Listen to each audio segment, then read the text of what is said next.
Welcome to Sober Talk. I'm Dennis and I have lived experience of alcohol. If you or anyone you know is struggling with alcohol, please call Alcoholics Anonymous on 1300 222222 or check out their website on aa.org.au.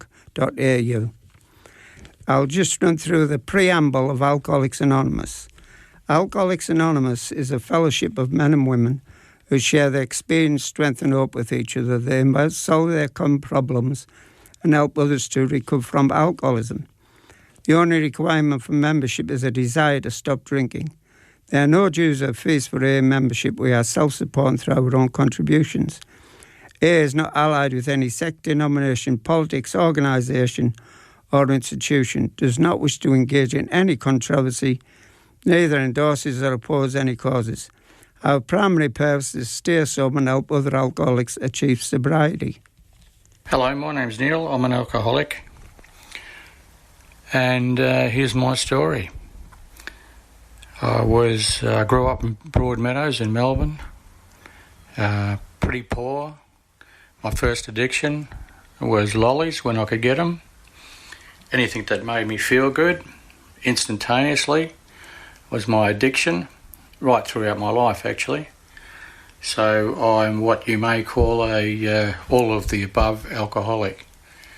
I tried everything more than once, and my first drink started with a brandy on a toothache with a cotton bud or cotton swad, and I placed it on the tooth and it numbed the pain. And a bit trickled down the back of my throat and did something to my head as well. 10 minutes later, I was reaching for another dab of brandy on the cotton bud, or cotton wad, and not much stayed on the tooth. I think I sucked it dry 2 or 3 times until I was quite a little bit hammered for a 9-year-old. And I remember dancing into the lounge room and showing off, doing a bit of a boogie, and Dad said, "I think you're pissed, I think you need to go and have a lie down." Which I did, and I woke up a couple of hours later and like a bear that had come out of hibernation too early, and it made me feel like I just didn't want to live. I'd changed. Prior to that day I had my own little bubble, and it was a bubble of all happiness. And that first drink changed my life. I suppose I overindulged on a spirit.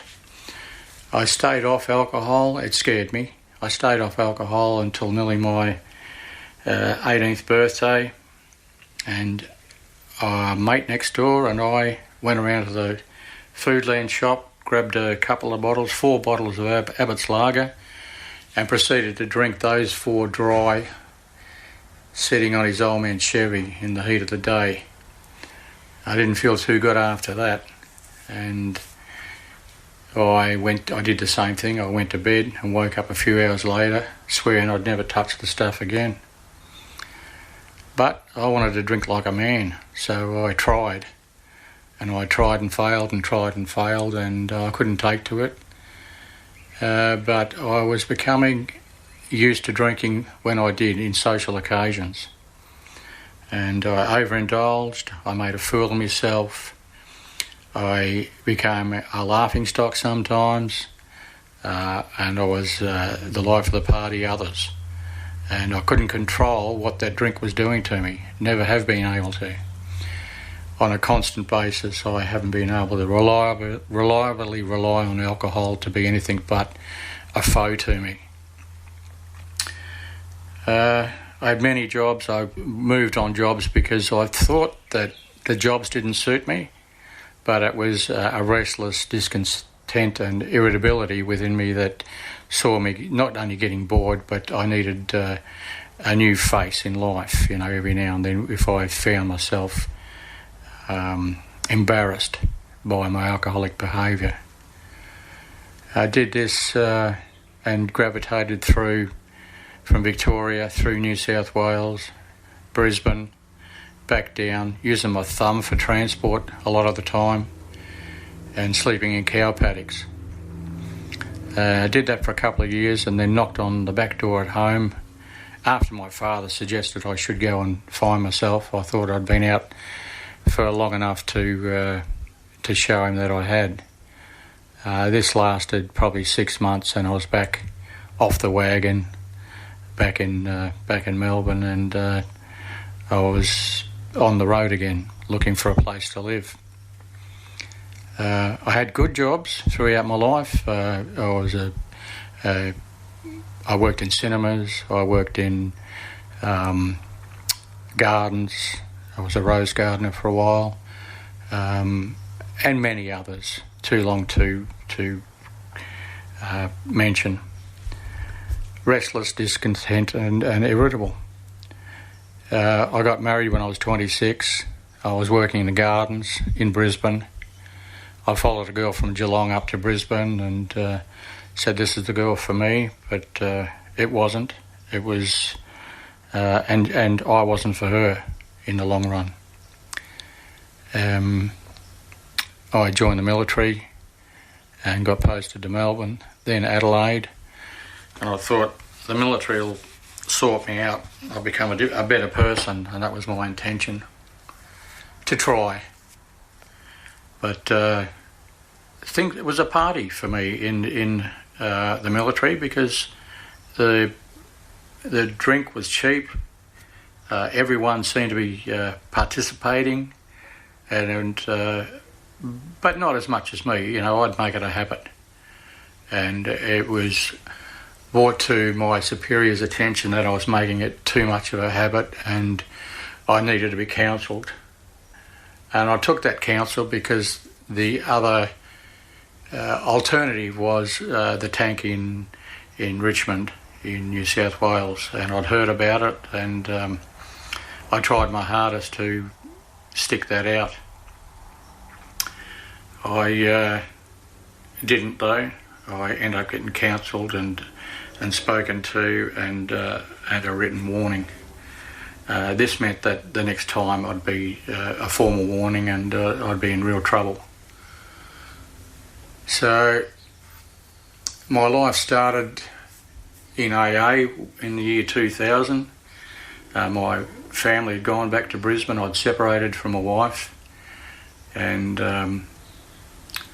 I started life anew in a room that wasn't much bigger than, you know, a prison cell. It was called an airman's block, and that's where we lived, and walked down a hall to shave and shower, and then back to that block.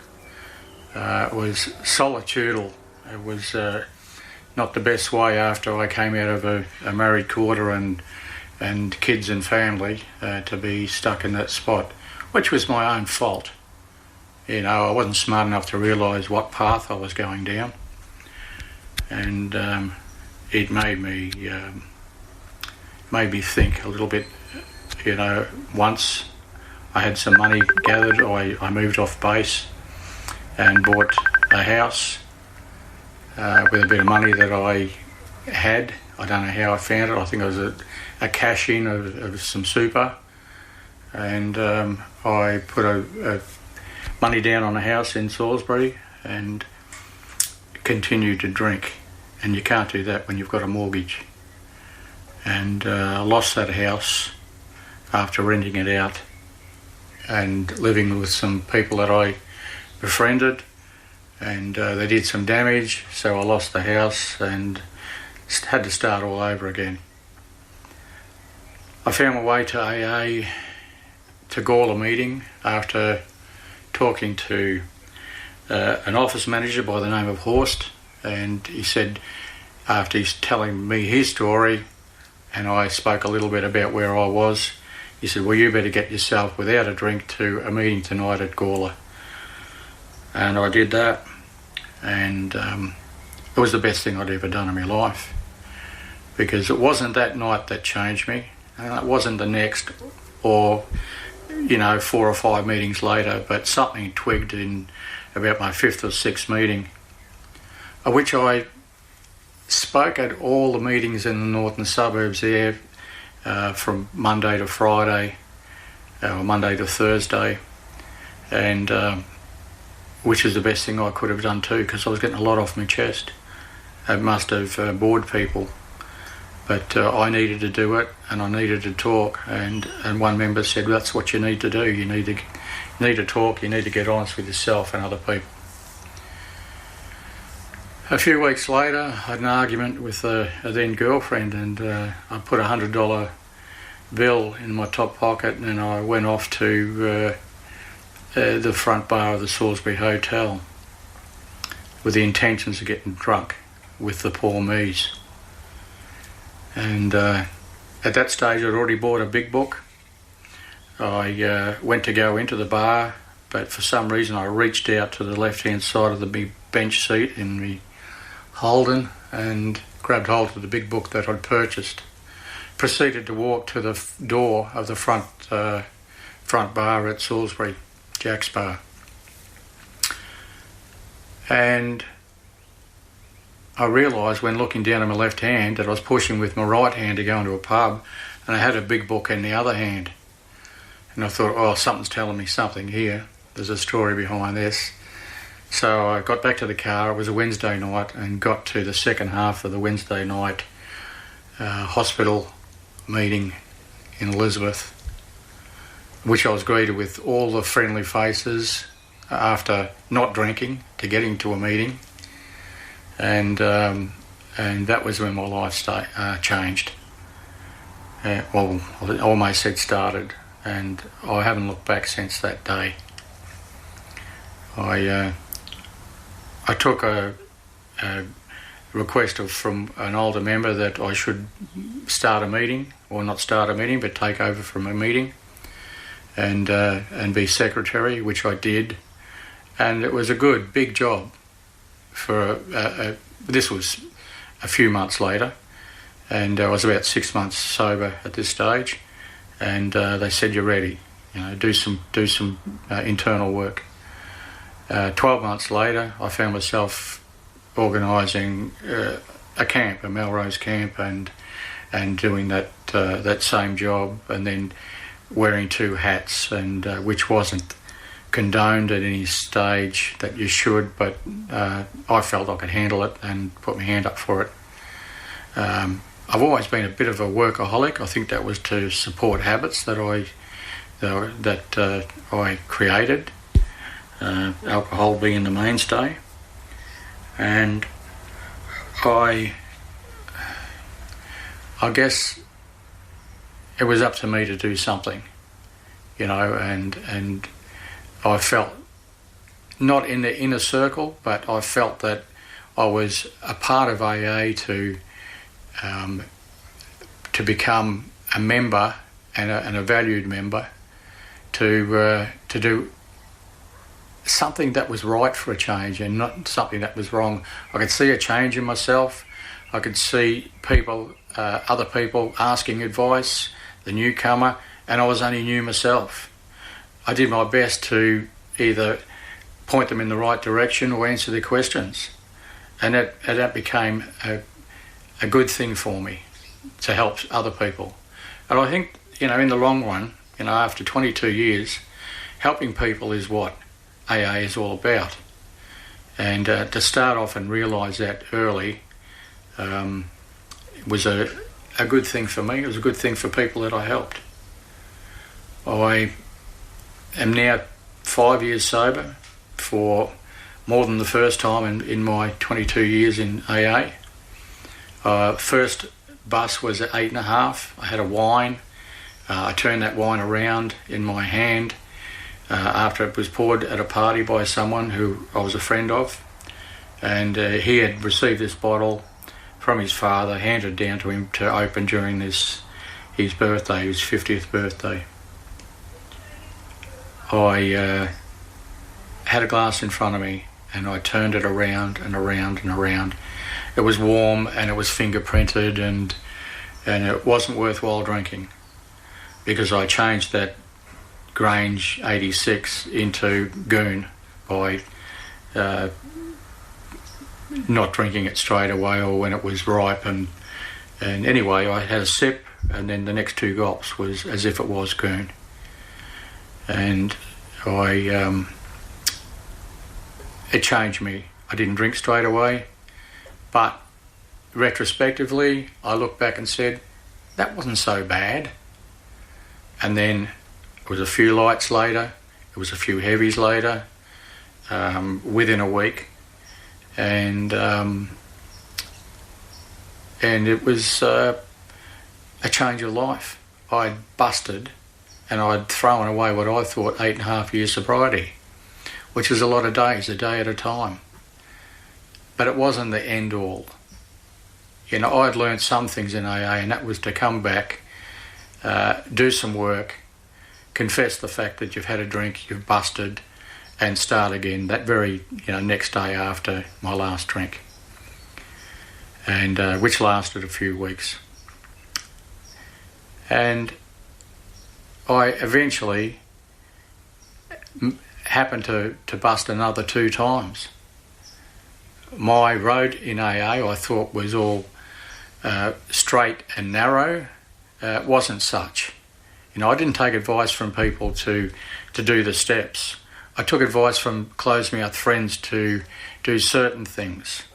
I did do a steps program with Bordertown Eric, a guy that in the early days, around about the 2000 mark, I don't know what's happened to him now, but I valued his friendship then, and he was an ex-AA member that had a 12-step program going. And I wasn't the only one in attendance, and he helped a lot of people. He knew about alcoholism, he knew about the STEPS program, and he took me through them, and then 16 weeks later I felt that I was ready to stand up on my own and do the right thing. I did, and I lasted another 5 or 6 years, and I got the poor me's. I was under work pressure, and I think pressure kills the alcoholic. There's good pressures, there's bad pressures, there's pressures of weddings, you can lose your job, you have the addiction, and it's the first thing people reach for is the remedy for the addiction. It's the immediate. And it wasn't until the last 5 years of my sobriety, which I've just come up to 5 years and 2 months, that I've learnt in the last 5 years what AA has been all about. And that's to be honest, open, down the line, truthful. Now, I've had busts on that truthfulness. I've had a bust in other avenues of my life. But I've repented to the truth with somebody, a closed-mouthed friend, which has helped me get over those. It hasn't helped the fact that I've had to confess to my wife and my ex-wife through the ninth that I've relieved certain aspects of AA that I didn't know existed. I'd never got to the ninth before. In a way that I've actually ninth-stepped people, and my ex-wife was the hardest because she knew me. She'd been to Al-Anon meetings, and during the hour and a half phone call with her, she actually said, "Oh, I went to Al-Anon a long time before you went to AA," and I didn't even know. So it's a closed-mouth fellowship either way, whether it be Al-Anon, AA, or you don't have to sing it from the rooftops. But your friends are within the fellowship, and my friends are still here. I can talk to people, and whether it's playing music with them or going out to dinner or swapping advice, it's something that my life has changed because of AA, and I can't thank AA and the people in it enough, because there's always a fellowship at every different group conscious that you go to within a meeting, and some suit some people, some suit others, but I've got to be honest now and say I love them all now. I didn't in the past. I always had a a wall up against some, and resentments. And resentments can be one of the biggest killers, because people drink on resentments. But yeah, I'm at an AA camp at the moment. I'm hidden away, and so I'm not interrupted. So I'll wish everyone that's listening to this a good night, good day, and I hope you get something out of my share. Thank you. And now, a historical broadcast made on behalf of AA. First broadcast in Adelaide on 5KA in 1952. Good evening, everybody. Many times in these broadcasts, it has been stressed by members of AA that an alcoholic, no matter his station in life, his religious beliefs or his political convictions, need not experience any feeling of timidity or discomfort, whatever, in approaching an Alcoholics Anonymous group. But even today, new members who have summoned up sufficient courage to take the first step towards recovery frankly admit that they had previously hesitated to come to us because of weird and wild misconceptions of AA, its environment, and its members. In this broadcast, I will endeavour to give a true portrayal of the atmosphere of AA meetings and a pen picture of the average member. Admitted that every alcoholic is hypersensitive in between bouts, he is not 5 minutes at his first meeting before he realizes that all his fears have been groundless, in fact laughable. Neither need a new member feel any humiliation in coming to his first meeting. I certainly felt none. Humility, yes, but not humiliation. That was what I would agonizingly experience when suffering a remorseful recovery after a bout. An attitude renouncing alcohol in any company, among ex-alcoholics who have suffered as we have suffered, or before extreme temperance advocates who may despise us for what they consider our weakness, should create only joy and pride in the heart.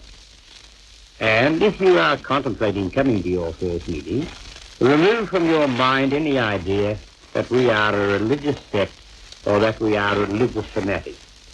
Members are of many creeds. If one member knows another's religious denomination, it is by accident or by voluntary and unsolicited information. As a group, we do not owe allegiance to any specified organized religious body, and any member's faith is his own concern. Only in its broadest sense, its general application, is religion ever discussed at meetings. We are not religious in a sectarian sense, but we are far from irreligious. The AA program radiates spirituality from cover to cover. But do not confuse us with those obsessed individuals of whose insane abandonment at revivalist meetings in other countries you may have read. If we discover a man bordering on the extreme, we endeavour to bring him back to earth, because we realise that one extreme is as dangerous as another to an alcoholic. Whatever our alcoholic record may have been, whatever humiliation we experience in retrospect, it is banished when we realise that unto us is given a power denied even to ministers of religion and medical men, who, nevertheless, both do yeoman service on behalf of the alcoholics. The power to bring back alcoholics to sobriety and serenity. That distinction is acknowledged throughout the world today. And thus the alcoholic has a twofold reason for joining AA. Firstly, to save himself, and secondly, to help save others. I do not mean that he becomes an active evangelist. It is not consistent with the tradition of AA for members to go out into the highways and the byways preaching the gospel of total abstinence to all and sundry. But we endeavour to reach the alcoholics without obtruding our individual or collective personalities. And we are deeply grateful to 5KA for these broadcasts. This session has proved a most effective means of contacting those who are willing to accept help. You see, AA is composed of two parts, the selfish and the unselfish. The former prevails while we, ourselves, are recovered. The unselfish element actuates when we have re-established ourselves and feel capable of helping others. But to an extent, we are sensitive about individually offering that help. We are not curious or inquisitive about another man's problems, but we are always willing and anxious to help with our helpless self. If a new member felt disposed to unburden himself of his problems, even before a full group of members, he need even then feel no humiliation, because the lives of most alcoholics follow the same pattern. The new member might imagine he has been a deep-down villain, whereas perhaps his peccadilloes have been prosaic in comparison to those of some members who compose his audience. I hope I am not creating the impression that members are men and women with lurid pasts. Their chief sin against society, if such it may be called, has been the harm they have wrought to themselves. For, except in instances, the alcoholic is the greatest sufferer from his sickness. But a new member is not asked to bear his soul to the world, or even to that small portion of it represented by AA. The usual practice is to have a chat in an ante-room with an old member before entering the meeting.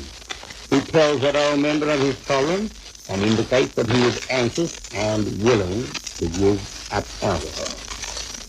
We have local meetings for the full week in the local area. Monday's Gala meeting at 8 o'clock. Tuesday is Elizabeth East at 8 o'clock. Wednesday is Elizabeth East at 8 o'clock. Thursday is Two Wells at 8 o'clock. And Friday is Salisbury at 8 o'clock. There's a meeting at Davron Park at 12 o'clock. And on Sunday there's a meeting in Salisbury at 7 o'clock. And many other meetings in the area. For details of your local meetings, please phone 1300 22 2222. And once again, if anyone you know is struggling with alcohol issues, please call Alcoholics Anonymous on 1300 22 2222. The website is aaSouthAustralia.org.au.